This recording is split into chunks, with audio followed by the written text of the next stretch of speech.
Bonsoir, merci beaucoup d'être sur ce plateau avec nous ce soir. Qu'est-ce que l'on va voir au Salon du Livre, si l'on s'y rend, à partir de demain? Alors on va voir des livres, évidemment. Du reste, si il est question d'inscrire les livres sur la liste des PPN, je pense que nous sommes tous preneurs, en particulier pour l'éducation et peut-être après manger plus de fruits et légumes. Donc des livres, évidemment, des auteurs locaux, des auteurs invités. Tous les ans, on essaie d'avoir un salon qui est très dynamique, je pense que c'est le cas.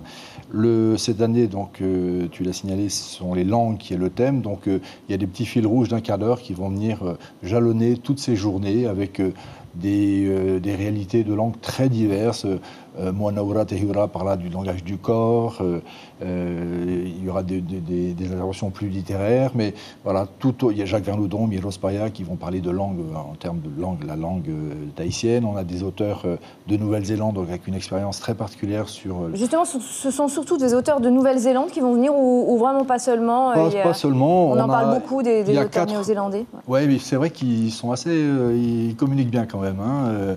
Mais on a 4 auteurs néo-zélandais, mais on a 6 personnes de la Nouvelle-Calédonie, on a 3-4 auteurs de France, on a 2 personnes qui viennent des US. Donc non, c'est très divers. Et bien évidemment, tout le landerneau local, c'est important, parce qu'il y a quand même de plus en plus d'auteurs, des auteurs qui se professionnalisent. Donc non, c'est pas seulement la Nouvelle-Zélande, il y a vraiment une belle diversité. Et évidemment, c'est le salon de Tahiti, donc il y a un focus océanien qui est un peu plus important. C'est le 18e salon. Est-ce que vous avez le sentiment que les Polynésiens sont désormais habitués à ce rituel, qu'ils y ont adhéré surtout, moi, je pense et que ça a vraiment pris, qu'il a vraiment su prendre sa place en Polynésie, ou c'est pas encore suffisant?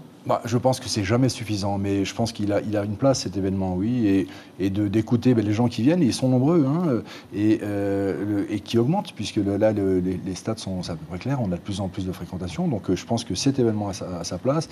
Il est encore insuffisant, je suis d'accord. Il faudrait qu'il y en ait beaucoup plus, mais je pense qu'on avance bien, et puis il y a aussi une volonté, un soutien du ministère de la Culture, hein, qui a compris qu'on faisait quand même un événement qui est costaud, hein, qui est même reconnu. En France, en Nouvelle-Zélande, Patricia Grace, qui est notre auteure vedette, c'est la 4e fois qu'elle vient, et je crois que c'est le seul salon qu'elle fait à l'étranger maintenant. Donc voilà, c'est un événement qui a de la valeur.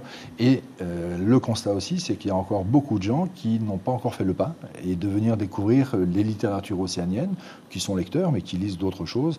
Je pense qu'il faut venir, et c'est ce qui se passe tous les ans. Les gens viennent et disent, tiens, finalement, c'est quand même pas mal. Une place aussi toujours pour les scolaires, pour leur donner envie de lire, évidemment. Gros programme qu'on fait avec un partenariat avec la DG2E et en particulier le centre de lecture, très efficace. On a au moins une 50aine de classes qui viennent. Donc jeudi et vendredi, il va y avoir du bruit au salon, ce sont des classes qui passent. Et c'est jusqu'à dimanche. Christian Robert, merci beaucoup d'avoir accepté notre invitation ce soir.